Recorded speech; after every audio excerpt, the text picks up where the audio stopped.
శ్రీ వారాహిమాత జ్యోతిష్యాలయం ముఖం చూసి జ్యోతిష్యం చెప్పబడను. మీరు ఎక్కడెక్కడో జ్యోతిష్యం చెప్పించుకొని నిరాశ చెంది ఉంటే గురూజీ శ్రీ సంజీవరాజు గారి ఫోన్ ద్వారా మాట్లాడండి. స్త్రీ పురుష వశీకరణం 100% గ్యారంటీ. మీ పేరు బలము, మీ భవిష్యత్తులో జరిగేది జరగబోయేది చెప్పబడను. మీ కుటుంబ సమస్యలు, చదువు, ఉద్యోగం, మనశ్శాంతి, ఆరోగ్యము మరియు సకల సమస్యలకు కూడా పరిష్కారం చెప్పబడను. గురూజీ శ్రీ సంజీవరాజు గారి ఫోన్ నంబర్ 9398696950. ఓం సాయిరామ్. సమర్థ సద్గురు సాయినాథ్ మహారాజ్ కి జై. సాయిబాబా భక్తులందరూ కూడా నమస్కారం అండి.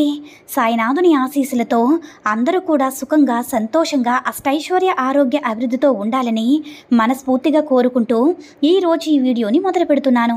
ఈరోజు వీడియో ఏంటంటే, రాసి పెట్టుకో బిడ్డ, నీ జీవితంలో అద్భుతమైనటువంటి సంఘటన జరిగే రోజు అదేంటో ఈ క్షణమే ఇప్పుడే తెలుసుకో అని మన బాబాగారు అయితే ఈరోజైతే మనకి చాలా అంటే చాలా అద్భుతమైనటువంటి సందేశంతో అయితే మన ముందుకు వచ్చారండి. మరి మన బాబాగారు ఈరోజు మనకి ఎలాంటి సందేశం అందించాలి అనుకుంటున్నారో ఆయన మాటల ద్వారానే విందాము. ఆయన మాటలు వినే ముందుగా ఈ వీడియో కనుక నచ్చినట్లయితే మరికొంతమంది బాబా భక్తులకు రీచ్ అయ్యేలా షేర్ చేసి లైక్ చేయండి. అలాగే మన ఛానల్ని ఎవరైనా మొదటిసారిగా చూస్తున్నట్లయితే తప్పకుండా సబ్స్క్రైబ్ చేసుకుని మాకు కొంచెం సపోర్ట్ చేయండి. మరి మన బాబాగారి సందేశం ఏంటంటే, తల్లి, అంతులేనటువంటి ఒక మంచి శుభవార్తతో నీ సాయిని వచ్చాను. కాబట్టి ఇప్పుడు నేను చెప్పబోయే విషయాలన్నీ కూడా నువ్వు ఒంటరిగా విని నీ మనసును ప్రశాంతంగా ఉంచుకో బిడ్డా. నీ కల్మషం లేనటువంటి నీ ప్రతి ప్రార్థన కూడా నేను వినడం లేదని నువ్వు అనుకుంటున్నావు. కానీ నీ గురించి, అలాగే నువ్వు చేసే ప్రతి ప్రార్థనలన్నీ కూడా నేను వింటూ ఉన్నానమ్మా. అలాగే చూస్తూ ఉన్నాను, వింటూ ఉంటున్నాను కూడా. మరి ఎందుకు బాబా నాకు ఈ బాధలు? నేనేం పాపం చేశాను? ఎవరినైనా బాధ పెట్టానా? లేదంటే ఎవరి గురించైనా తప్పుగా మాట్లాడానా? అసలు ఈ పుట్టి భూమి మీదకి వచ్చినప్పటి నుంచి కూడా చూస్తున్నాను. అసలు ఎప్పుడైనా సంతోషంగా ఉన్న రోజులు చూస్తున్నావా బాబా? అలాగే ఆనందంగా ఉన్నటువంటి క్షణాలు ఎప్పుడైనా కానీ ఒక 4 రోజులు ఆనందంగా ఉంటే మిగతా 4-5 రోజులు దుఃఖంతోనే ఉండాల్సి వస్తున్నటువంటి పరిస్థితి నాకు ఏర్పడుతుంది. నిజం చెప్పాలంటే ఈ జీవితంలో ఆనందంగా ఉన్నటువంటి క్షణాలు చాలా తక్కువ. ఏ చిన్న కష్టం వచ్చినా కూడా అంతా నువ్వు చూసుకుంటావని, నువ్వున్నావని కదా ధైర్యం బాబా నాకు. నా ప్రతి బాధ కూడా నీతో చెప్పుకుంటూ ఉంటాను. అలాంటప్పుడు నా కష్టం చాలా చిన్నదిగా కనిపిస్తూ వస్తుంది. కానీ నీ దగ్గర చెప్పిన ప్రతి క్షణము కూడా నాకు ఎంతో ధైర్యం వస్తుంది బాబా. ఆ తర్వాత మరలా నిరాశ మిగులుతుంది. నాకొచ్చిన ధైర్యంతో నేను ఏదైనా సరే సాధించగలను అనే ధైర్యం వస్తుంది. కానీ మరో క్షణంలో నాతో ఉన్న కష్టాలన్నీ కూడా నన్ను చూసి ఎగతాళి చేసే విధంగా నాకు అనిపిస్తూ ఉంది బాబా. వాటి నుంచి నేను తప్పించుకోలేకపోతున్నాను. ఏం చేయాలో నాకు వచ్చిన కష్టం చూసి బయటపడక తప్పడం లేదు. నిన్ను చూస్తూ నీతో ఉన్నంతసేపు కూడా నా కష్టాలు కష్టాలుగానే, సమస్యలు సమస్యలుగానే ఉన్నాయి. నేను ఏమీ చేయలేని అనిపిస్తుంది తండ్రి. మరలా మరుక్షణమే పిరికి దానిలాగా అన్ని కష్టాలకి కూడా లొంగిపోవలసి వస్తుంది. ఎవరికైనా చెప్పుకొని వారిని సహాయం అడుగుదామంటే వారికి భారం కాకూడదు అనిపిస్తుంది. ఆత్మీయుల దగ్గర చెప్తే వారి ముందు ఇంకా దీనమైన పరిస్థితి ఎదుర్కోవాల్సి వస్తుందని భయంగా ఉంది తండ్రి. వారు ఇలా నా కష్టాన్ని నన్ను చూసి జాలిపడేవారు ఉంటే నన్ను చూసి నవ్వుకునే వాళ్ళు కూడా చాలామంది ఉన్నారు బాబా. అలాంటి వారి ముందు నేను ఇవన్నీ చెప్తే చిన్న చూపుగా మారి నాకు నేనుగా అవకాశాన్ని స్వయంగా నా చేతుల మీదుగా వారికి ఇచ్చినట్లు అవుతుంది కదా. ఎన్నో నిద్రలేని రాత్రులు, అలాగే కడుపు నిండా ఆహారమైనా తినలేకపోతున్నటువంటి రోజులు గడుపుతున్నాను తండ్రి.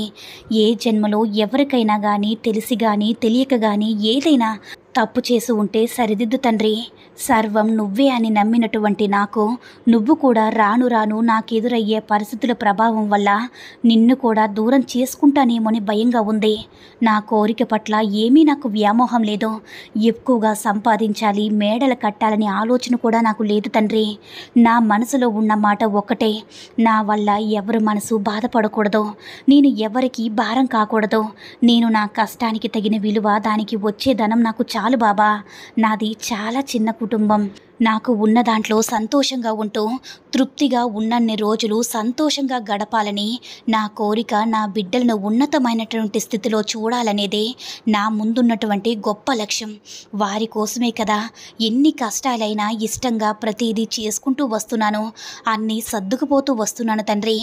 కష్టం అంటూ ఎలా ఉంటుందనేది వాళ్ళకు అసలు అర్థమయ్యేలా వేరేలా తెలియచేస్తూ వస్తున్నాను బాబా. నాకు నా భార్యకు వారిని చూసుకుంటూ వారి అల్లరిని చూస్తూ ఉంటే మా కష్టాలు సైతం మర్చిపోతున్నాను తండ్రి. ఈ చిన్న చిరు పేదవాడికి ఒకే ఒక ఆశ, నాకంటూ సంతోషంగా ఎవరిపై కూడా ఆధారపడకుండా ఏదైనా కానీ స్థిరంగా ఉండే ఉద్యోగమైనా లేదంటే నేను చేయదగినటువంటి పనైనా సరే నాకంటూ ఒక దారిని చూపు తండ్రి. ఇప్పటి వరకు తిండికి కానీ బట్టకు కానీ ఎలాంటి లోటు లేదు. మీరన్నది అక్షర సత్యం బాబా. నా భక్తులకు అవసరాలకు ఎలాంటి లోటు రానివ్వనని అన్నారు కదా. మీరు చెప్పినట్లే మాలాంటి మధ్యతరగతి కుటుంబాలకు మీ యొక్క అనుగ్రహంతో మేము సంతోషంగా ఉండేలాగా చూసుకుంటున్నారు. కొన్ని రోజులైనా కానీ ఇప్పటిదాకా సంతోషంగా ఉంటామంటే అది మీ వల్లే బాబా. మా పిల్లలు పెద్దవాళ్ళు అవుతున్నారు. వాళ్ళ తిండికి సరిగ్గా లేకపోయినా మంచి విద్యనైనా అందివ్వాలని అనుకుంటున్నాను తండ్రి. ఈ పేద తండ్రి వారికి ఆస్తులు ఇవ్వకపోయినా వారికి మంచి ఉన్నతమైన విద్యను క్రమశిక్షను ఇవ్వాలని ఎన్నో కళ్ళకంటున్నాను. అందుకోసం నేను నిరంతరం కష్టపడుతూ ఉన్నాను. కానీ మాకు నిత్యావసరాలకు మాత్రమే కష్టపడింది సరిపోతుంది తండ్రి. శరీరంలో ఓపిక ఉంది, సంపాదించే తెలివితేటలు ఉన్నాయి. అవన్నీ నేను అనుకుంటే సరిపోదు కదా తండ్రి. అందుకు తమరి అనుగ్రహం కూడా సహకారం కూడా తోడవ్వాలి కదా తండ్రి. అప్పుడే కదా నేను అనుకుంటున్నది తప్పకుండా సాధిస్తాను, అలాగే వారికి కూడా అందిస్తున్నాను అని అంటున్నావు కదా బిడ్డ. నీ కష్టమంతా వృధా కాదు. నిజమే బిడ్డ, మధ్యతరగతి వారికి కష్టాలు మాటల్లో చెప్పలేనివే. నువ్వు నీ భార్య ఎన్నో రోజులు నిద్రపోలేని రాత్రులు గడిపారు. నీ బిడ్డల భవిష్యత్తు కోసం మీరు ఎంతో కష్టపడుతున్నారు. నువ్వు ఎవరికీ చెప్పుకోలేక నీలో నువ్వే ఒంటరిగా ఎలా కుమిలిపోతున్నారో నేనన్నీ కూడా గమనిస్తూనే ఉన్నాను బిడ్డ. అందుకే కదా మీ సాయి మాటలను నువ్వు ఒంటరిగా వినని చెప్తున్నాను.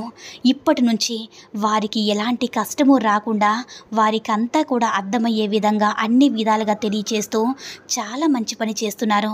అలాగే సమాజంలో వచ్చే కొన్ని సమస్యలు ఎలా ఎదుర్కోవాలో కూడా వారికి ముందే ఒక్కొక్కటిగా అన్నీ కూడా వివరించి బిడ్డ. నువ్వు ఎంత కష్టపడుతున్నావో నేను అర్థం చేసుకోగలను. నువ్వు రైతువి, నువ్వు రారాజువి. నువ్వు లేనిదే ఎవరున్నారో చెప్పు? ఎవ్వరూ ఉండరు. నీ వల్ల ఎందరో సంతోషంగా మూడపూటల ఆనందంగా తినగలుగుతున్నారు. మీ భార్యాభర్తలు ఇద్దరు కూడా ఎంతో కష్టపడుతున్నారో నాకు తెలుసు బిడ్డ. ఈసారి మీకు అత్యధిక లాభం పొందే అవకాశం చాలా ఎక్కువగా ఉంది. నీ కష్టం ఎప్పుడు కూడా ఊరికే పోదు. బాధపడద్దు. నువ్వు చదివినటువంటి చదువుకో. ఉద్యోగం లేక జీవితంలో ఎన్నో కష్టాల గురించి, అలాగే ఎటువంటి పని చెయ్యాలో తెలియక అర్థం కాక బాధపడుతున్నావో, నీకు వచ్చినటువంటి సొమ్ముతో నీ కుటుంబాన్ని గడుపుతున్నావో, జీవితంలో ఏ విధంగా కష్ట నష్టాలు వస్తాయో వాటికి కూడా చక్కగా ఓపికతో అన్నిటినీ కూడా భరించావు బిడ్డ. ఇక వ్యవసాయంలో కూడా కాస్త లాభం రాకపోవడం వల్ల నీలో నిరుత్సాహం అనేది ఎక్కువైపోయింది. వ్యవసాయంలోనే కాదు, ఏ వృత్తిలోనైనా సరే లాభ నష్టాలనేవి సహజమే. అలాంటప్పుడు నువ్వు అన్నీ కూడా సమానంగా భావించాలి కదా.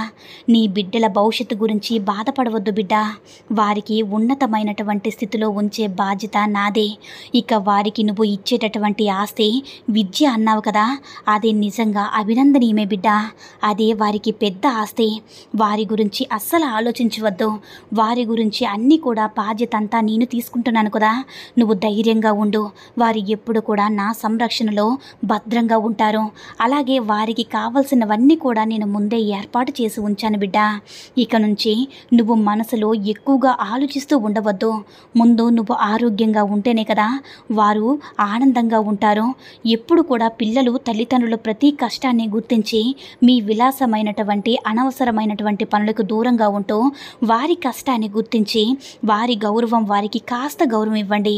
ఎవరి కోసం ఎంత కష్టపడుతున్నారో తెలుసుకొని, జీవితంలో మీకు ఏది ముఖ్యమో తెలుసుకొని ముందు రోజుల్లో ఎలాంటి కష్టం రాకుండా చూసుకోవాల్సినటువంటి బాధ్యత మనదే కదా బిడ్డ.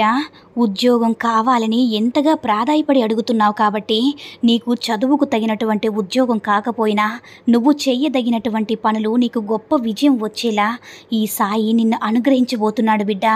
నీ కుటుంబంతో పాటు ఇన్ని రోజులు కూడా ఎన్నో కష్టాలనైతే చూసావో వాటన్నిటిని కూడా తొలగించి ఆ కష్టానికి తగినటువంటి ప్రతిఫలాన్ని నీ ముందుకు తీసుకురాబోతున్నాను.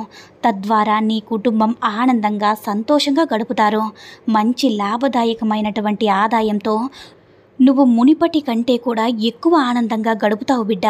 నిన్ను ఎవరైతే బాధ పెట్టారో, ఎవరైతే నిన్ను తొక్కు వేయాలని అనుకుంటున్నారో వారందరికీ కూడా మంచి సమాధానం చెప్పబోతున్నావు. ఇదంతా కూడా నీ సాయి అనుగ్రహం ఎప్పుడు కూడా నీ తోడుగా ఉంటుందని గుర్తించుకో. జాగ్రత్తగా నీ జీవితాన్ని ఆనందమయం చేసుకో బిడ్డా అని నీ సాయి నీకు చెప్తున్నాడు. మరి నీ సాయి మాట వింటావు కదో అని మన బాబాగారు అయితే ఈరోజైతే మనకి చాలా అంటే చాలా అద్భుతమైనటువంటి సందేశం అయితే అందించారండి. మరి మన బాబాగారు అయితే ఈరోజు చెప్పిన సందేశం మీ అందరికీ కూడా నచ్చిందని అనుకుంటున్నాను. ఈ వీడియో కనుక మీకు నచ్చినట్లయితే మరి కొంతమంది బాబాగారి భక్తులకు రీచ్ అయ్యేలా షేర్ చేసి లైక్ చేయండి. అలాగే మన ఛానల్ని ఎవరైనా మొదటిసారిగా చూస్తున్నట్లయితే తప్పకుండా సబ్స్క్రైబ్ చేసుకుని మాకు కొంచెం సపోర్ట్ చేయండి. సర్వే జన సుఖినో భవంతు. జై సాయిరామ్.